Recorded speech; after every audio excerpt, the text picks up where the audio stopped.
सभी बच्चों का स्वागत है। बच्चों, वीडियो नंबर 3 डायरेक्ट इनडायरेक्ट। आज हम लोग चलते हैं कुछ स्पेशल केसेस में। आइए देखें स्पेशल केसेस क्या होते हैं। तो सबसे पहले जो हेडिंग होगा वो होगा असर्टिव सेंटेंस। असर्टिव सेंटेंस, ये ऐसे बच्चों, असर्टिव हिंदी में कहते हैं साधारण वाक्य। सादा कैसे होता है आइए देखें। तो बच्चों मैं एक एग्जांपल दे रहा हूं। Sarita said to me, inverted comma में, आई एम डूइंग वर्क। तो बच्चों इस सेंटेंस के अंदर क्यों इसको असर्टिव कहते हैं, क्यों साधारण वाक्य कहते हैं, तो आइए देखें। तो सबसे पहले यहां हमें मिलेगा सब्जेक्ट। ये सहायक क्रिया है तो हेल्पिंग वर्ब, बच्चों में शॉर्ट में लिख रहा हूं। और ये जो है मुख्य क्रिया, ये मुख्य क्रिया है, और प्लस जो बचा है ऑब्जेक्ट। तो अगर ऐसी परिस्थिति बनती है जिसमें सब्जेक्ट हो, हेल्पिंग वर्ब हो, मेन वर्ब हो, ऑब्जेक्ट हो, तो उसी को कहते हैं असर्टिव सेंटेंस। तो हमारा जो आज का टॉपिक होगा वो असर्टिव सेंटेंस में कुछ कठिन वाले, जो कि हायर लेवल्स में पूछे जाते हैं। तो आइए बच्चों देखें कैसे होता है। तो मैं ये सब हटा रहा हूं और चल रहा हूं प्रश्न पे। Special cases. तो पहला वाक्य है, पहला जो सेंटेंस है वो है he said. First, he said, inverted comma में, you may post these letters, यानी वो कहता है कि तुम ये सारे लेटर पोस्ट कर दो, ऐसा ही है। लेकिन बच्चों ही सेड किसे कहता है पता ही नहीं, किसी को कह रहा है पता नहीं। तो बच्चों यहां दिया है यू। अब समस्या कहां खड़ी होती है कि अगर ये यू है तो बगल में ही जम मारेगा, बगल में कोई है नहीं, तो कैसे हम लोग समझें कि बगल में हमें क्या लिखना है। तो बच्चों नियम तहत ये होता है कि अगर ये थर्ड पर्सन है, ही शी दे, तो यहाँ हमें फर्स्ट पर्सन का जो है यूज करना है। तो फर्स्ट पर्सन का ऑब्जेक्ट क्या होता है, जैसे मैं एक बता रहा हूं, जैसे ही सेड की जगह टोल्ड और मी। बच्चों अगर मैं मी लगा रहा हूं तो ये समझा जाता है कि सेड का टोल्ड हो जाता है। अगर ये थर्ड पर्सन तो ये फर्स्ट पर्सन, अगर ये फर्स्ट पर्सन तो ये हो जाएगा थर्ड पर्सन, इसके सिवा और कोई नहीं। आप बोलोगे सर यू नहीं, जैसे ये नहीं चलेगा, ये यू नहीं नहीं नहीं ये नहीं चलेगा, सेकंड नहीं, केवल फर्स्ट और थर्ड। तो आइए देखिए बच्चों, मैंने क्या किया, मैंने ही उतारा है। अब मुझे यहाँ ऑब्जेक्ट लिखना जरूरी है, तभी ये यू बदली होगा, यू अपने मन से नहीं बदली होगा, इसलिए मैंने लगाया है थर्ड पर्सन, ये ऑब्जेक्ट फर्स्ट पर्सन का रहेगा। अब हम लोग लगाएंगे Fevicol, that is conjunction that, और यू बगल में, यू बगल में है मी ऑब्जेक्ट है। तो बच्चों मैंने नियम लिखवाया है, तो मी में जो सब्जेक्ट होता है वो होता है आई, में जो है मोडाल है, एक प्रकार की सहायक क्रिया होती है, तो इसे हमें बदलना है, माइट लिखना है, पोस्ट, माइट पोस्ट डिच, ये नियरनेस वाला जो है वर्ड्स है, निकटवर्ती शब्द है, तो इसे हम लोग बदली करेंगे दोज लेटर और लगाएंगे फुल स्टॉप, सारे इन्वर्टेड कॉमा हट जाएंगे। तो इस तरह से होगा। बच्चों दूसरा केस देखेंगे, दूसरा केस कैसे है। तो आइए दूसरा केस देखें। The teacher said, the teacher said, और किसे कहती है, कहती है स्टूडेंट्स को, तो स्टूडेंट्स चला जाता है अगले वाले में, तो ऐसे संबोधन कर रही है, addressing students. I am going to start a new chapter, I am going to start new chapter, chapter यानी अध्याय, इन्वर्टेड कॉमा बंद। तो बच्चों देखेंगे ये केस कैसे हो रहा है। तो बच्चे लोग, द टीचर सेड स्टूडेंट्स को कहती है, तो स्टूडेंट चला गया है इन्वर्टेड कॉमा में, तो पहला काम है स्टूडेंट को यहां से अंदर लाया जाए, ताकि हमारा ऑब्जेक्ट कहीं उधर बहके नहीं। तो कैसे बेटा, द टीचर सैड है तो बदली होगा क्योंकि स्टूडेंट उसके स्थान पर उसके बगल में आ रहा है, तो टोल्ड। और बच्चों जब स्टूडेंट को लाएंगे तो आगे द लगाएंगे, टोल्ड द स्टूडेंट्स, यानी ये द माने आर्टिकल होता है। अब बच्चों स्टूडेंट तो आ गया, उसके बाद ये जो अगला वाक्य है ये आपका जो है डायरेक्ट स्पीच का रिपोर्टिंग स्पीच है, तो लोग बोलते हैं फेविकॉल लगाइए, यानी दैट लगाइए। और आई हमेशा कंगारू जंप मारेगा टीचर के बगल में, तो अगर टीचर लड़का है यानी मस्कुलाइन है, पुलिंग है, तो ही, और नहीं तो शी, तो मैं ही लगाना पसंद करूंगा, दैट ही। बच्चों एम है तो ध्यान से देखेंगे, अगर एम है या आर है या ईज है तो हमें इसे बदलना है वाज और वेयर में। तो बच्चों कर्ता के अनुसार अगर ये अकेला है तो हम लोग वॉच का प्रयोग करेंगे, और going to start new chapter. तो आइए बच्चों एक बार और इसका जो है करें, कैसे क्या हुआ है। द टीचर सेड, सभी स्टूडेंट लोग इन्वर्टेड कॉमा में भाग जाते हैं, तो स्टूडेंट जिसको संबोधन, टीचर जिसको संबोधन करता है वहां पे है, तो पहला काम है इसे अंदर लाना, यानी इस तरफ लाना, तो इस तरफ लाते समय सेड की जगह टोल्ड हो जाएगा, और स्टूडेंट जब यहाँ आ रहा है तो आर्टिकल लगाना है, the students Fevicol that, I teacher के अनुसार, ही, एम, आर वेयर जो रहेगा, आर या वाज, आर इज रहेगा, वाज गोइंग टू, ऐसे। अब चलें दूसरे केस पर। तो बच्चों दूसरा केस देखें कैसे है, तो दूसरा वाला है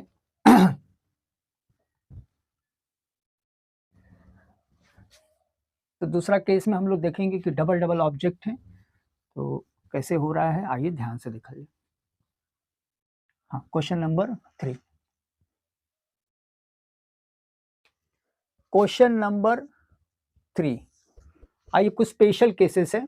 he said I am reading book, he said comma में आई एम रीडिंग बुक, तो बच्चों वह कहता है कि मैं पुस्तक पढ़ रहा हूं। तो आइए देखेंगे कैसे ये सब चेंज होता है। तो बच्चों हमको मालूम है कि अगर ये सेड किसको कहता है ये हमें इसकी जरूरत नहीं है, क्योंकि यहाँ पे क्या दिया है सब्जेक्ट, तो सब्जेक्ट आई हमेशा ही के अनुसार होता है, तो सेड से अर्थ कुछ नहीं लगाना है। तो हम लोग कैसे करेंगे आइए ध्यान से देखा जाए। ही सेड ही रहेगा, क्योंकि हम लोग यहाँ पे उसके साथ किसी को ला नहीं रहे हैं, कोई बदलाव नहीं कर रहे हैं, तो जब सेड के बगल में कोई चेंजेस नहीं है तो हम लोग सेड ही लिखेंगे। कैसे लिखेंगे, ही सेड दैट, आई ही के अनुसार, तो अगर जो भी लिखा है उसे उतारना है ही, अगर एम है या ईज है या आर है तो हमें लगाना है वाज और वेयर। तो हम लोग he said that he was reading book. बच्चों ऐसे आइए देखें इसके अंदर खासियत क्या है, सेड को क्यों नहीं बदला गया है, क्योंकि सेड के बाद हम लोग सीधा फेविकॉल का इस्तेमाल कर रहे हैं, कंजक्शन का इस्तेमाल कर रहे हैं, हम लोग यहाँ मी नहीं लिख रहे हैं या कोई अंदर गया उसको इस तरफ नहीं ला रहे हैं, कोई चेंजेस नहीं कर रहे हैं, इसलिए सेड का सेड, अब बाकी जैसे है वैसे उतार लें। आइए नेक्स्ट क्वेश्चन में चलें। बच्चों नेक्स्ट क्वेश्चन में देखें डबल प्रोनाउंस है, तो कैसे हल होता है आइए देखेंगे। He said to me you can teach me, question 4, he said to me inverted comma में यू कैन टीच मी। तो बच्चों इधर पीछे ऑब्जेक्ट है और इधर सब्जेक्ट है, तो आइए देखें ये कैसे हल हो रहा है बेटा।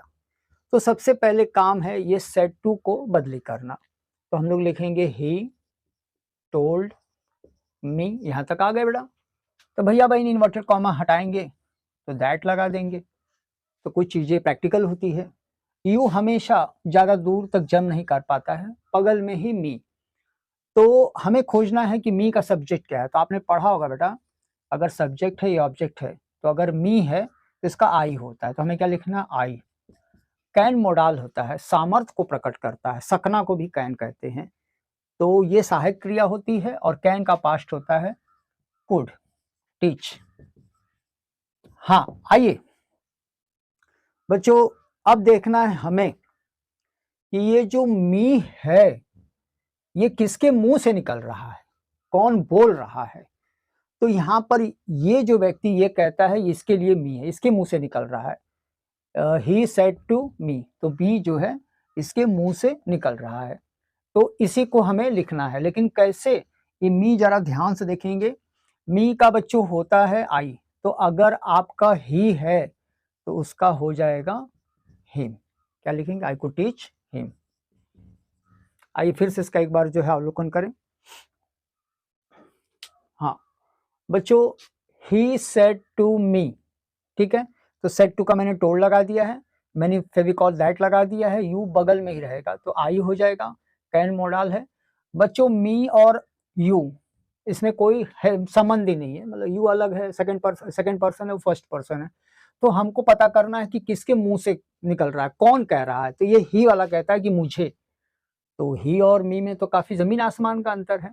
तो कहते हैं कि मी आपका ऑब्जेक्ट है तो उसका सब्जेक्ट क्या होगा, आई। अगर आपका सब्जेक्ट ही है तो उसका बच्चों ऑब्जेक्ट होगा हिम। आइए नेक्स्ट क्वेश्चन में चलें। बच्चों एक और देख लें जहां पे जो है मिलते जुलते हैं, तो कैसे हैं आइए देख लें।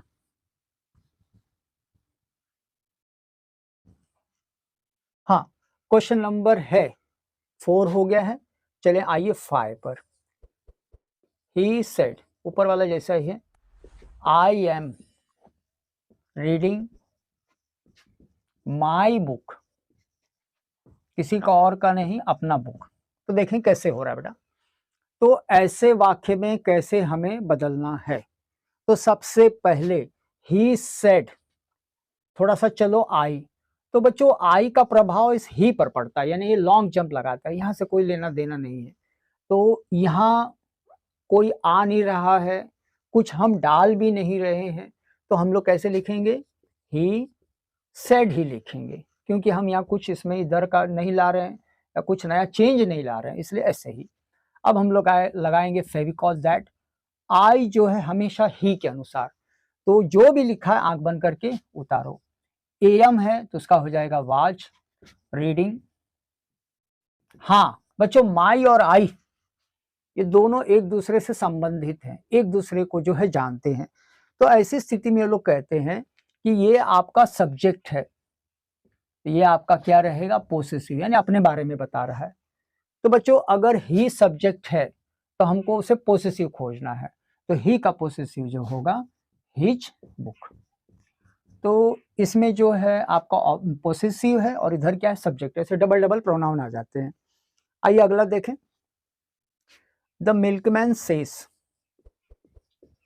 द मिल्कमैन सेज क्या कहता है, my cow does not give milk, my cow does not give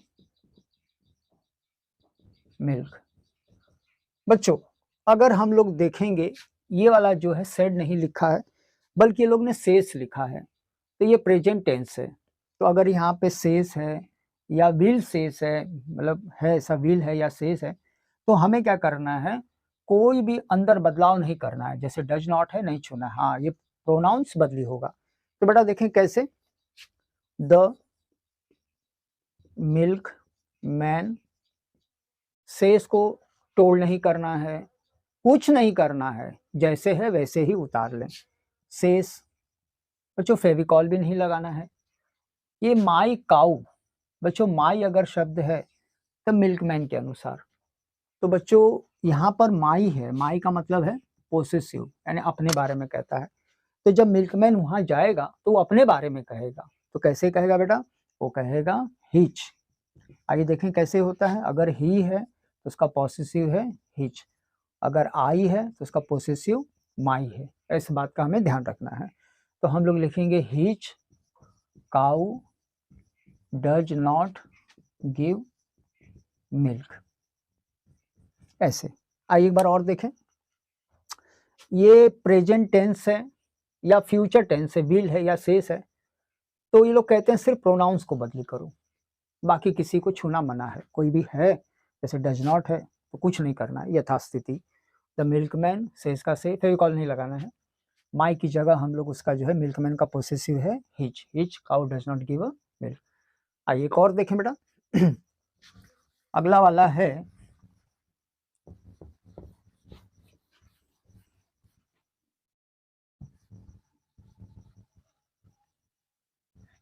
हाँ, नेक्स्ट क्वेश्चन देखेंगे बेटा। द माई फ्रेंड सेड, माई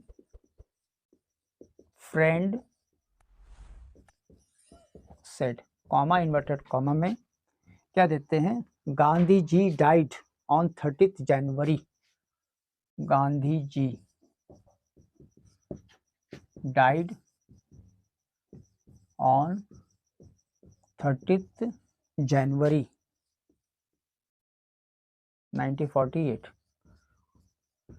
हाँ बच्चों, Gandhi ji died on 30th, ये एक ऐतिहासिक घटना है, हिस्टोरिकल इवेंट है, तो हमें इसमें कुछ नहीं बदलना है। बच्चों कुछ ऐसे भी चीज़ें होती है, the sunrise in east, universal truth होता है, यूनिवर्सल ट्रूथ है, यानी सब लोग जानते हैं कि सूरज पूर्व में ही उगता है। कुछ आदत होती है जैसे द डॉग बार्क्स, तो इसे नहीं बदलना है।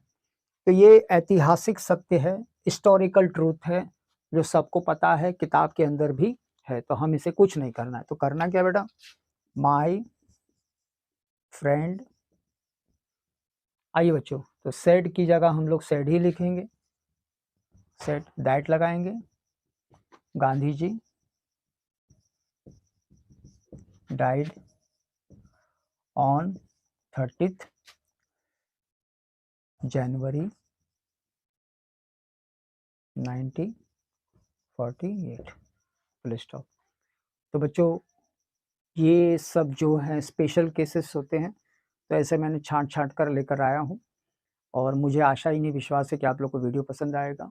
अगले वीडियो में हम लोग इसमें से निकलेंगे और चलेंगे इम्पेरेटिव सेंटेंस में।